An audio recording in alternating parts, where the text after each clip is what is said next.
দর্শক বন্ধুরা, এই ভিডিওতে আমি আপনাদের দেখাবো বাংলাদেশ তথা দক্ষিণ এশিয়ার নদীর তলদেশে নির্মিত প্রথম টানেল কর্ণফুলী টানেল। কর্ণফুলী টানেলটি বাংলাদেশের চট্টগ্রামের কর্ণফুলী নদীর নিচে অবস্থিত একটি সুড়ঙ্গ পথ।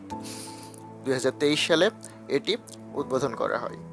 3.32 কিলোমিটার দীর্ঘ এই টানেলটি 2 লেনের ডুয়েল টানেল, যেটি 2016 সালে নির্মাণ কাজ শুরু হয়ে 2023 সালে শেষ হয়।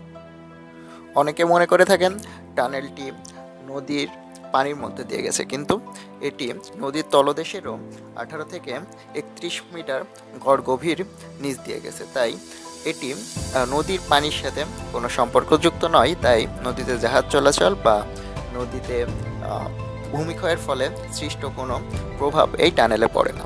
তাছাড়া এই টানেলের রক্ষণাবেক্ষণ এবং এর নিরাপত্তার জন্য বিভিন্ন ধরনের ব্যবস্থা নেওয়া আছে। প্রায় 11,000 কোটি টাকা ব্যয়ে নির্মিত টানেলটিকে ঘিরেছিল নানা উৎসাহ, উদ্দীপনা এবং মানুষের কৌতূহল। আমরা সেই কৌতূহল থেকেই এই টানেল ভ্রমণে যাই আমাদের কক্সবাজার ট্যুরের সময়।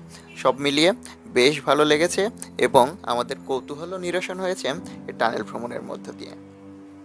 যদিও এই টানেলটি নির্মাণ করা হয়েছিল দেশের অর্থনীতির চাকা আরও সমৃদ্ধি করার জন্য এবং যোগাযোগ ব্যবস্থাকে আমূল পরিবর্তনের জন্য, তবে এর এই পরিকল্পনা বাস্তবায়িত হয়নি।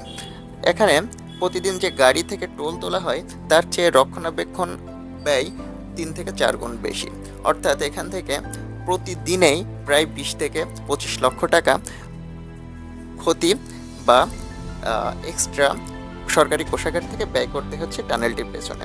আশা করি শীঘ্রই আরও যাতায়াত বাড়বে। টানেলটির ব্যবহার বাড়ার সাথে সাথে এটি দেশের জাতীয় অর্থনীতিতে গুরুত্বপূর্ণ ভূমিকা পালন করবে।